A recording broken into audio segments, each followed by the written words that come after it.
Excited to have you here. My name is Bartley Sides. I'm Associate Director of College Counseling at Christ Church Episcopal School. I'm going to let Linda and Lindsey introduce themselves in just a moment, but I have been here for 6 years now after spending 7 years in college admissions. And we are, yes, all in the same office. All of our offices are next door to each other. And I'm just now thinking we probably could have all maybe sat shoulder to shoulder, I don't know, but then we would have had masks on. So anyway, we're all here today. We're excited to talk with you and share a little bit more. But before we get started, I will let Linda and Lindsey introduce themselves. Good afternoon, everybody. We're so glad to be here with you. I'm Linda Schultz, Director of College Counseling at CCES. Boy, I've been around a long time. I've been in our profession over 30 years. I was in college admission for over 14 years before coming to the college counseling side, where I'm very happily ensconced in my career. Lindsey. Hi, Lindsey Waters, Associate Director of College Counseling here at Christ Church. I have been here almost 6 years, same as Bartley, and was in college admissions for 8 years before that. So thanks for joining us today. So we started talking about presenting, and we've never presented as a group together, so this is exciting for us. But a phrase that was used at the beginning of this academic year by the director of the upper school and also our head of school is that they would both throw out this question: is it important or is it essential? And as we talked about protocols or programming or communications, that was the question that was always asked. I specifically remember sitting probably in a virtual faculty meeting, and someone asked a question, and our director of the upper school said, "I don't know, that sounds important." And I remember that being so poignant because yes, it was important, but it wasn't essential. And so as we have moved forward this year in our programming, in our communication with both parents and students, we've tried to ask that question. Yes, this is important, but is it also essential? Realizing that there are a lot of important things that we don't need to leave behind. But what are the most essential things as parents and students have been bombarded with so much screen time and digital communication? We wanted to share with you how have we approached that and how have we kind of navigated this. What will stay, what will go, and what will maybe change. So one of the first things that we had to figure out even as early as last spring was one of our signature events that we call Cup of College. Now, I know a lot of schools have similar events. In fact, we borrowed this idea. I first heard Katie Elsasser at Charlotte Country Day throw out this idea of having coffee with parents and just talking about different topics or having a book discussion, something like that. And so we have borrowed that from, at least from her. I know other people have probably done it, but I want to give her credit, and formed Cup of College, which we have now been doing. I think this is our 6th year. And the purpose of this Cup of College is to have small breakout discussions for about 30 to 45 minutes with parents about very specific topics in college counseling. It could be anything from athletic recruitment to fine arts recruitment to standardized testing and how to figure that out, to how to visit a college. How do you set up those visits? We talk about demonstrated interest. So there have been a number of various topics. And we used to do these in person, and we would switch around our times based on student or parent feedback.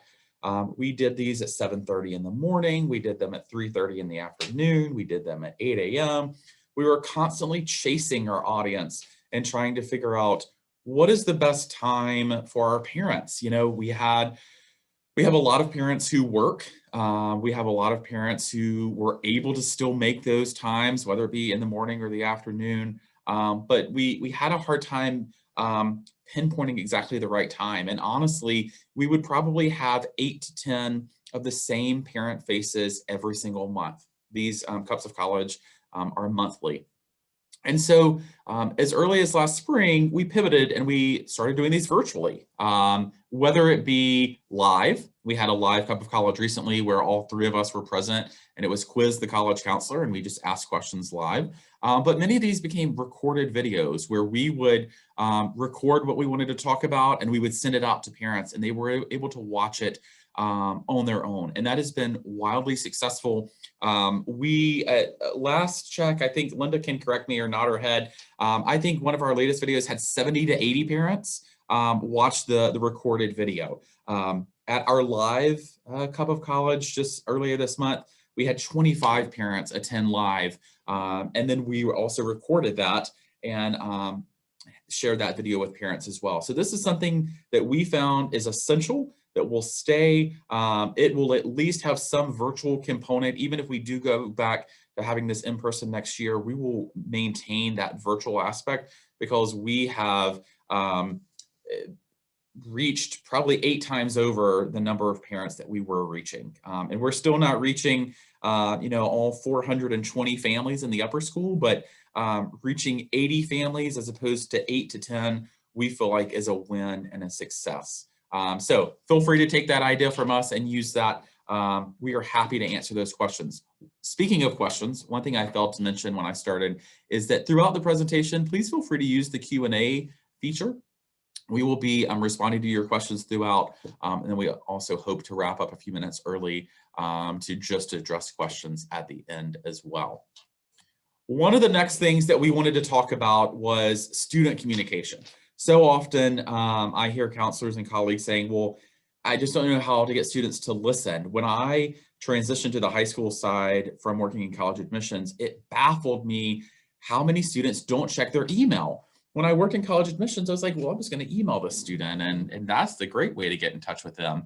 And I was shocked to find out that many students do not. There's still some, but many students do not. We use Schoology, which some of you may use. I have always described it to non-admission or college folks as it's kind of Facebook for schools. But so many of our students send messages through Schoology, but that is an inter-school platform.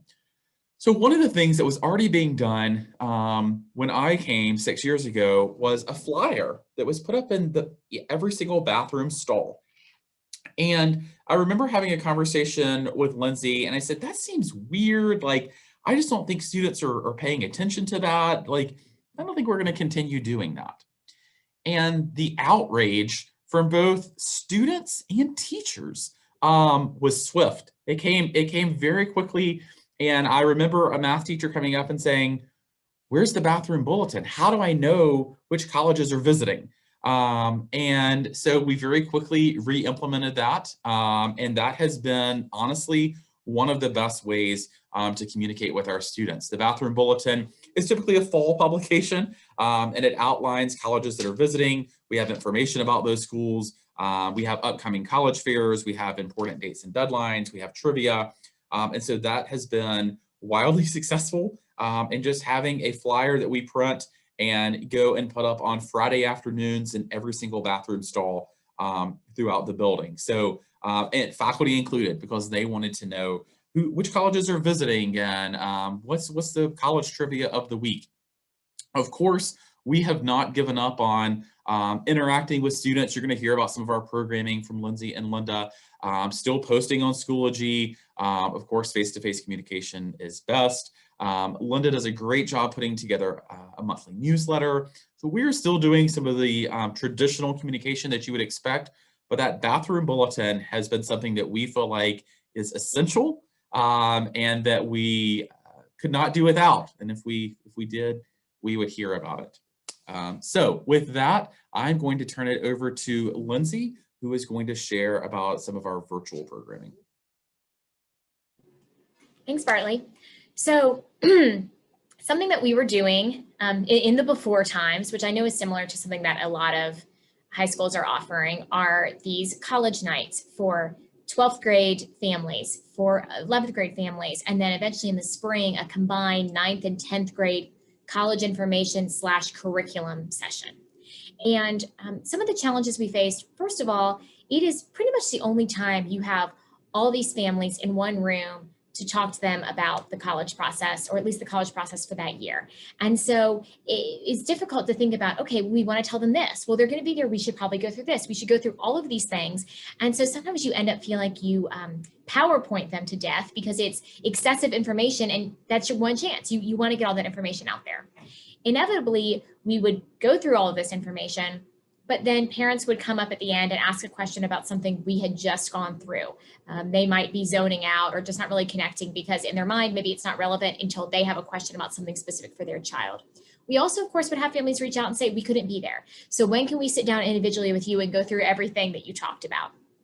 That was always challenging. I think our office has always done a great job of trying to think of creative ways to present this information, whether it was live polls or trivia games with students and parents, trying to get them involved. But every time after we had a college night, we'd say, okay, well, what about this? What about this? So of course, with this year and not being able to have in-person family college events, we had to pivot a little bit.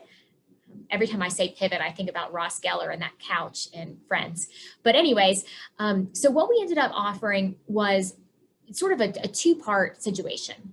We would send we tried to make it 10 minutes if we could, a 10-minute information-packed video to families the afternoon before, the day before an evening program. And that video was something that all three of us participated in. And it was, this is the information you really need to know. This is the main things that we hope you know about what's upcoming for your child and their college process. In that same email where we said, please watch this video, we also had a link to a Zoom meeting. So we said, please join us the following evening for this live information session. And then we also had a link to a survey where we said, please fill out any questions that you might have about the college process, either from watching the video or after watching the video, or just things that you want to know, and we will answer those live. So then when families tuned in the following night, it was the three of us there, and we basically just treated that as a live question and answer session. We started out using the questions that had come before in that online survey and answering those, but then of course, families hear information, it spurred other questions, and so they would continue to populate the chat in our Zoom meeting with questions, and we would answer those live. And they were really successful. All three of these college night events we thought went extremely well. Of course, we miss seeing families in person. However, having this video that lives forever, that families can watch with all the information they need to know, was something that we'd like to maybe continue with. We'd like to have something where families can say, whether or not I was there in person, I have this information, and I know this is something the college counselors have decided I need to watch all of this, and I need to know this information. We also love the idea of having all of this question and answer live, because would it have been great to present live and have question and answer live? Yes. Would families want to be with us for 2 hours? No. Do we want to be with families for 2 hours on a Monday evening? Probably not. So being able to have the best of both worlds worked really well. We don't quite know what that's going to look like next year, but we know we'd love to continue to offer the opportunity to answer these questions live for families, but then also give them something they can take with them as some of this important information. One other thing I wanted to highlight, and maybe this can help us planning future events or help you, is that sending that survey the night before allowed us to get an idea of where some interest might lie. For example, we just had our 9th and 10th grade night a few weeks ago, and there were continued questions about career planning. That was something that clearly these 9th and 10th grade families, it was on their mind. They wanted to know, do we help students figure out a vocational path? Do we help them think about a future college major? I think sometimes when you're planning a presentation for families, you are planning for the previous year. You're saying things like, you know what, remember last year, a lot of those families were really concerned about state scholarships. We got to make sure we talk to them about that. Or remember last year, families were afraid we weren't doing enough for essay writing, and they wanted to learn more about how we were helping students with essays. Let's have a section on that. So when you can have that survey go out, maybe even a week before, you start to see, here's where the concerns are, here's the information they want to know, and you can really tailor your presentation to meet those needs. The other thing that I want to talk about, and if you were part of, or if you attended our, or the session that I presented yesterday on, excuse me, junior programming, you heard me talk about this a little bit, but we have offered for years a program called College Experts, and it is College Experts case studies, and then on alternate years, College Experts seminars. For the seminars, it is inviting college representatives to campus. They present on seminars related to the college process, not their individual institution, and families can pick and choose some seminars to attend. Both events end in a college fair, and both events begin with a panel of admissions professionals going through the current admission landscape for families. So this was the year that we were supposed to have our college experts case studies program. So we did offer that virtually through Zoom in January. And instead of inviting as many college reps as would come, which is typically what we do with our college experts program, we love to have this diversity of college representatives here. We stuck with our counselor advisory board, which is about 10 college representatives. And we asked them to help families walk through these fictional students, this fictional college, and kind of what this process might look like. Then families were split into breakout rooms on Zoom and then came back together. At the beginning of this, we did have a virtual panel featuring a few of these board members as well. So some takeaways from that. Case studies work so much better live. A lot of this, the stress about this virtual event was logistics, and I'm happy to report that went smoothly, but I think we definitely missed those in-person conversations and those debates that families and students and college representatives can have about should we admit this student or what about this student? So that was something we really missed. One thing we probably will take with us was that because we knew this event was virtual, we wanted to give families the opportunity to prepare beforehand. So both families and students were sent information, the case studies information, the applicants, the college information beforehand. And we actually took an advisory period to go through with students what these fictional students were like, their applications, and this fictional college and its profile. Because we did that, we actually went back and revisited that with students. So you might have heard me talk about this yesterday, but we took these fictional students and we would ask students, okay, you got to meet these students and you know who they are. Let's find some colleges that might be a good fit for them. Let me know, do you think their college list is balanced? And if so, why? And if so, why not? Sometimes we ask students to do this for themselves, right? We say, research a college. Do you think that might be a good fit for you and why? But when they can step outside themselves and they sort of play college counselor, and they can do that several times, that can be really beneficial for them to see the college process from a different angle. So I think that's something that we will continue with. And then at this point, Linda's going to tell us a little bit more about some of those individual seminars and programming that we do through college counseling.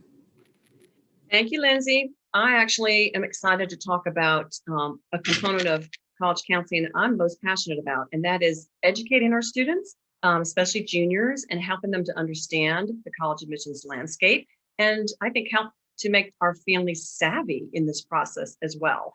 So we are really blessed at CCES that we are able to have our college counseling seminars, as we call them, in live and in person traditionally, either in class meetings or in small advisory groups. We have advisory groups at Christ Church for every grade level with about 10 students per group.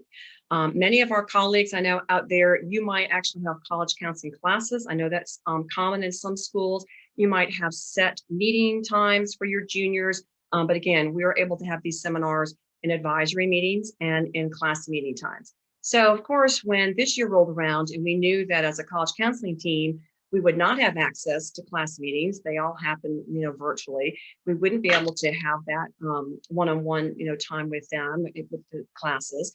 We had to rethink this. We said, how are we going to really reach these students and most effectively continue the education and get them engaged, keep them engaged in the college counseling process or the college search process? Well, like a lot of you, we did explore, options. Bartley, you may recall last spring, a 45-minute seminar or video that we recorded, and we were like, it was for our 9th and 10th graders, and we're like, we're not going to do that again, right? We were experimenting with different things. So we were thinking about recorded videos. Can we do things live in Zoom? How do we, have activities and programs where the students are engaged? And we have learned that using a blending of platforms, as Lindsey has alluded to, that is really going to be the most effective way to really reach these students. So we know that if we can take a short video and blend it with a live activity, an activity where the students, whether they're juniors or sophomores or freshmen, where they're going to be actively engaged, they're going to be participants, they're going to invest, in this this project. we're going to be more effective in educating them and having them retain, and get excited about this process. So our college counseling seminars, which takes place really all year long, primarily for juniors, but we do have college counseling programming for 9th and 10th graders as well. But for our juniors in particular, whenever we approach a college counseling seminar, we come into it with the mindset that we want it to be educational, and we want to ensure that whatever project they're doing, that there's a rhyme and reason to it, and that it moves them forward in their college search and their application process, and in their own self-discovery, whether it's through a self-assessment, that type of thing. So I wanted to share just a sampling then of some of our college counseling seminars and how we were able to use blended platforms in, we think, best reaching and communicating with our students. So the first one I'm going to talk about is the virtual GPA game. Now, those of you who have been in college counseling for a while, you probably are familiar with the GPA game. I will say that this is something that we took from NACAC. If anyone knows who actually created this, put it in the chat. I'd love to know, or put it in the question and answer. But we have taken the GPA game, we have updated it. We've made it relevant for, I think, today's world. We've made it relevant to fit our college counseling philosophy. But for those of you not familiar with it, just a brief overview. It is a game in which you usually take 7 participants, and we typically are in a class of all of our maybe 100 juniors or sophomores, whichever group we're going to work with. And we ask for 7 volunteers. They come up front, and they each are going to have a piece of paper that they hold. And there are 7 GPAs, individual GPA in each piece of paper. So it's a 4.0, it might be a 3.7 or 3.5, down the line. And we put them in GPA order, highest to lowest. And then on each reverse side of that piece of paper, there are going to be quality traits. There are traits that these applicants possess. One of them might be a recruited student athlete. Another one might be someone who opted not to write the optional essay for their college. Someone else might be someone that the library is named after their grandfather. It could be someone else who has really chosen a very rigorous curriculum and has lived into that challenge. So they're lining up in GPA order. And as we go through, we as college counselors read these different traits. And if a student possesses that trait, they either move up or down the line, the GPA, line, according to the character traits they possess. And this really is an educational exercise that helps them to understand that the highest GPA doesn't always ensure admission at highly selective colleges, right? And it allows us to have a discussion about how colleges are building their classes, how they are looking at students holistically, how the needs for their institution might change year after year. It helps us to educate that way. So boom, switch to 2021, we need a new version. We can't be live and in person with our students. So we decided to use a Zoom platform with the blessing we have of our advisory groups. So all 3 college counselors, we went live on Zoom. We had each of our 10 junior class advisory groups live on Zoom as well. So we had them point the cameras towards the classroom. Maybe they were in a Spanish class or math, but the teacher was in there, the advisor, with their 10 advisees. And so the cameras were on them, and we asked for 7 volunteers from each advisory group. So think about this. Instead of having just 7 volunteers and the rest of the class watching, we had 70 students actually participate in this exercise. So they were engaged. They were really involved and invested in this. So each of the college counselors, we're live on Zoom, we're reading through the character traits. All 10 advisor groups, they're moving back and forth, on their GPA scales. And then at the end, we had some laughter, we had some moaning and groaning, but at the end, we allowed them to ask questions, to give insight. What does this mean? Some of them are like, oh, this seems extreme. And we agreed. Some of it was a little extreme, but we wanted them to understand why it matters that a student is engaged and what they're involved in, why it matters if you plagiarize a paper, in junior year, why it matters that you take the honors class if it's recommended for you, or that you're engaged in clubs or activities or community service. Again, it's all part of that educational piece. So another project that I enjoy, and I actually think, Bartley, you brought this back from a SACAC or NACAC meeting years ago. So see, it's all about sharing. It's what we're doing today. We hope you'll take some of this back to your offices as well. But it's the College Picture Project. It doesn't involve a lot of prep at all. We just have our advisors in partnership with us.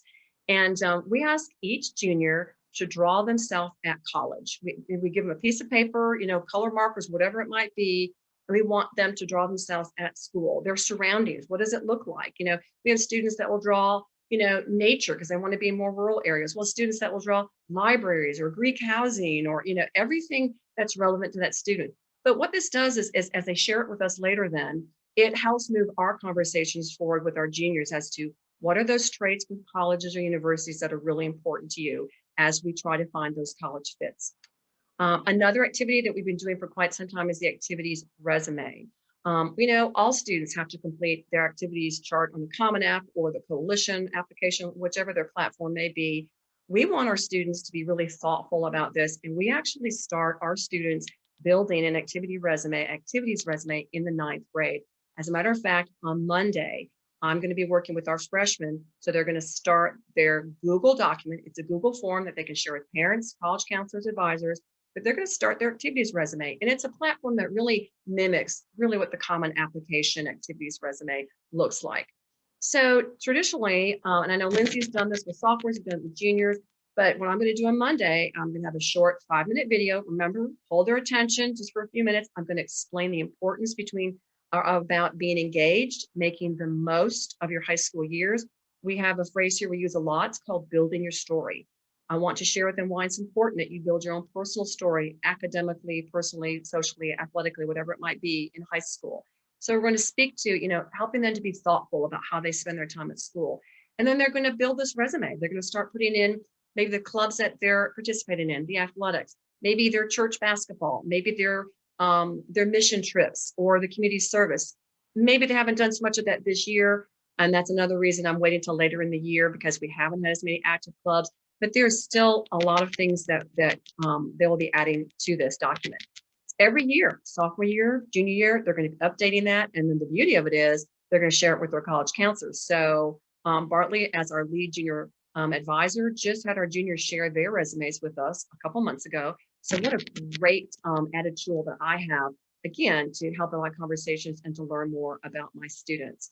And then the college research project, we typically have a session where the whole class is together and we divide them up into groups and we ask them to research colleges using different modes of technology or guidebooks, whatever it might be. So this year, again, we had to switch to 2021 format. We asked our teachers once again to help in advisory groups. So each advisory group in the junior year was asked to adopt a college, or I think maybe Bartley even assigned a college to them. But during this time, they were asked to use different research modes to research the school to find out particular facts. They could use Naviance, they could do an internet search, they could go to their websites, use the old-fashioned guidebooks, which I'm sorry, I still love Fisk, and I wish that Yale still had the Insider's Guide, right? Those of you that know that, I miss the old guidebooks, but they could use social media, whatever it took. And then they made posters. So again, they're engaged, they're acting in this, they're learning, oh, I can research school by looking at Instagram or a student blog or whatever. This works. But they made posters of each advisory group made a poster of whatever college they were researching. And then Bartley went and posted those all around campus. How cool that everyone could see that they were engaged and that they were learning and that this was happening, in the college counseling world. And then finally, the college admissions rep panel. I know a lot of you out there probably do invite our college admissions professionals, but we do without that partnership. We value that so much.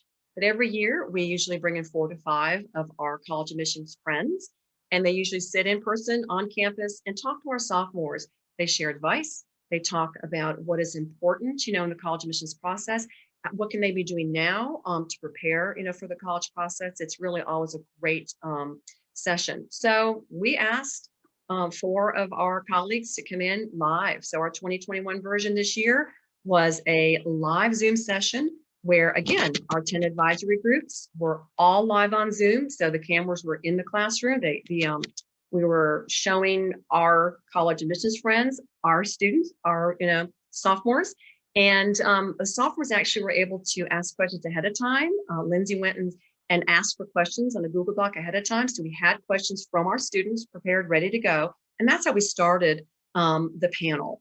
And then we asked each advisory group to delegate 1 sophomore to actually be the person that would ask a live question. So it took a lot of guts, but these sophomores came up one at a time in the camera and they asked the question. And again, it really engaged them. It made it seem much more personal. And we really, enjoyed that experience. And I think our college admissions friends enjoyed it too. So the bottom line summary, blended platforms, say that 5 times, blended platforms really work. We are truly rethinking how we're going to deliver our messages and information in the future, how we're going to continue to educate our students as we move forward. I don't think we're going to go back to just normal, traditional. I think that we're going to keep using a blend of these platforms to better reach both our parents and our students. So I'm going to conclude here with that. And again, this is just kind of a brief overview of our comprehensive college counseling program. I hope that you'll put some questions in the chat. So Lindsey, can we start with that?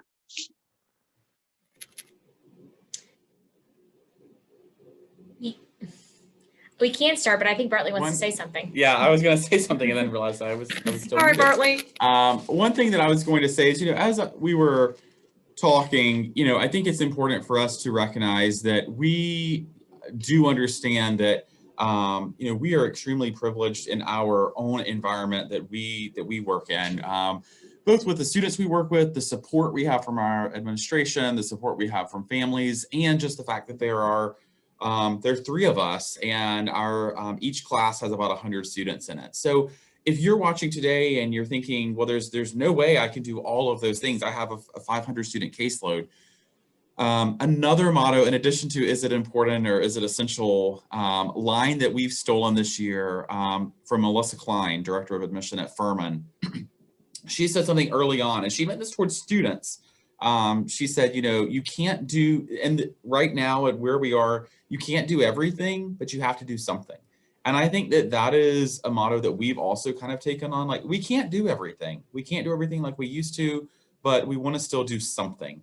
And so we hope that this has been helpful for you to pick out a few things here and there. Please borrow and share. I gave a shout out to Katie at Charlotte Country Day. I'm pretty certain I stole the picture project from Pam Ambler, who is now at Pace. So yes, please borrow and share and change it up, to best fit your students. But just know that you do not have to be doing everything. We know that there's a lot that other schools are doing that we have chosen not to do. And so again, it's figuring out what works best for your community. So yes, please enter questions into the Q&A, and we will take those for our last 10 minutes. So we have a question from Pam that says, hi, Bartley. So thank you, Pam, and congratulations on your award from earlier today. And then we also have a question from Jenny Maddox. Hi, Jenny, saying, tell us more about your advisory board. So I'll throw that over to Bartley because you helped organize our advisory board. Yeah, so we started an advisory board last January. That was the first time that we had that group meet, and this really came out of our school strategic plan. Our last head of school, that was kind of one of his last big things to implement before he retired, was this really comprehensive strategic plan, and part of that talked about really strengthening relationships with local colleges and universities. So we took that and stretched it a little bit to include not just local colleges and universities, but colleges and universities that we interact with a good bit. And so much like colleges have counselor advisory boards, we kind of flipped it around, and we currently have about 10 college reps. Some of these are our assigned admission rep. Some of them are going to be the dean or the director or the VP at that school, kind of depending on our relationship and what we needed best to kind of fit our needs. We wanted it to be a diverse board with diverse perspectives. And so we invited them to come. And so we tie that in with the January case studies program that Lindsey talked about. And so if you're on our counselor advisory board, you also participate in that case studies program. I'll talk about our typical program, which happened last January. So they came to campus. We had them in a hotel for a night We took them out to dinner in downtown, and then they came to campus on a Monday and they met with us. We looked at our school profile and talked about that. They met with current students and kind of talked about getting feedback from I think we had sophomores, juniors, and seniors about what are they even thinking about college. They met with our head of school. They had lunch with our grader administration team, and they also got to sit on a class. And so that was kind of a cool way for them to get to know our school better, but also for us to get feedback from them about things that we're doing, especially looking at the profile. But then also we wanted them to have a benefit as well. And so we think that putting them in front of students who can say like, I don't check my email, or this is what works for me, could help them. So again, we are very fortunate to have the support of the administration to do that. This year it was all virtual. We had about a half day of Zoom meetings, still bringing in special speakers. We had a student panel still, and still had a good chance to kind of interact and talk with them. So I'm happy to share the agenda of that program. If anyone would like to email me, I'm happy to do that.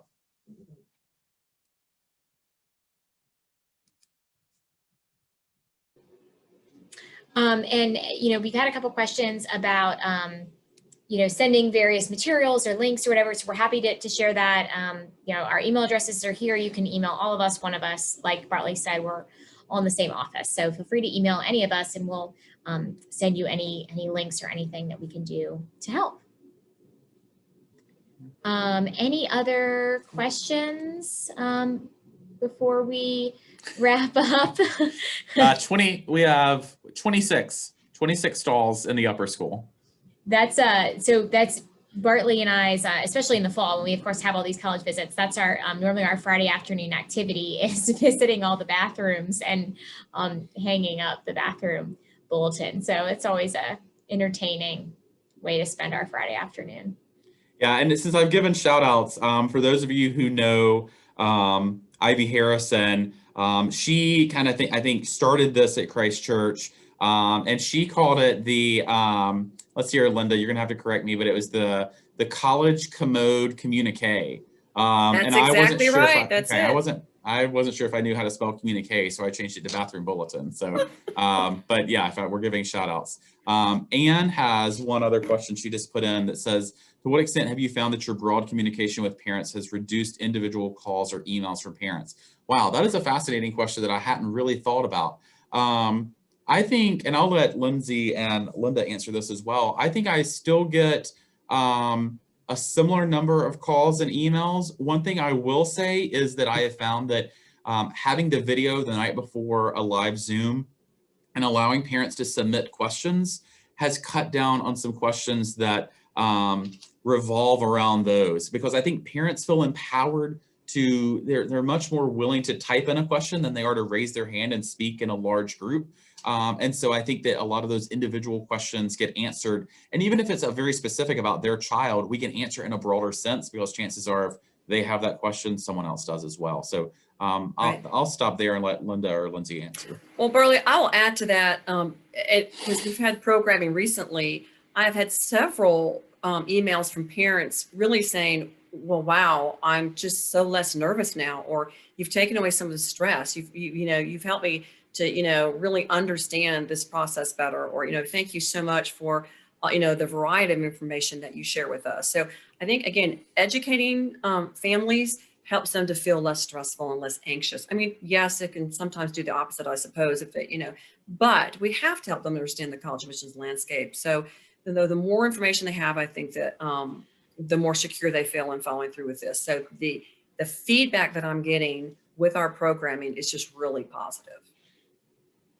Yeah, and I think going along with helping parents feel less stressed, Bartley mentioned this, but Linda does a wonderful job creating very thorough newsletters for students, especially that really ramp up as they get, closer to the college application process. And it's helpful for us to know that between those newsletters, between these programs that we offer and these information-packed videos, families are getting all the information they need. Of course, we will answer individual calls or questions, but I never feel like, oh my gosh, we forgot to tell them that, or they don't have a way to access that information. And I just had I was doing a virtual meeting with a family this morning, and they were saying now scholarship things, and we talked through that, but I said also, remember that every few months you're going to be getting a newsletter from our office, created and edited by all of us, but mainly by Linda. And there will be, there's appropriate information in there for the time period that child is. It's appropriate information about the scholarship. So I think that's kind of helpful to know. Bartley even said that sometimes he would have students say, oh, are there any scholarships? And he'd say, in addition to the ones in the newsletter, just reminding them like that information is there. We put that out for a reason. And so sometimes we have to keep directing them back to it, but we at least feel good knowing that information's there. Well, I'm proud of our team. We have 4 minutes left. We covered everything. We weren't too long-winded, Mr. Sides. It's because we practiced making those 15-minute information-packed videos. That's so true. Exactly. And I have to go make one tonight. So there you go. One thing I wanted to add on a personal note is that I love this, is it important or is it essential? I've actually found myself asking myself that in my life. I have a 1-year-old, and so like I had a baby at the very beginning of the pandemic, and of course life is crazy in general, and that makes things seem even crazier. And it's helpful for me to ask myself, like, do I really need to do this right now? Is that important, or is that essential? And can I just like let that go and go to bed right now? So if that helps you in any other decisions in your life, I think that is a really great thing to keep in mind. Agree 100%. I think that's a great note to end on. Thank you, Lindsey. Thank you, Linda. And thank you everyone for participating today. We really appreciate it. We appreciate your questions. And I know several of you are going to email us for additional resources. We are happy to get those to you. So please do that, and have a great rest of the conference. Thanks so much, everyone. Take care. Be well. Thank you. Thank you, panelists. Thank you, Tracy. You're very welcome. I did notice your numbers got up to 100 for Awesome. attendance. Yes. That's great. That's great. Excellent. Excellent work. Thanks again. Have a good day. I can end the meeting for you. Thank you. Uh-huh.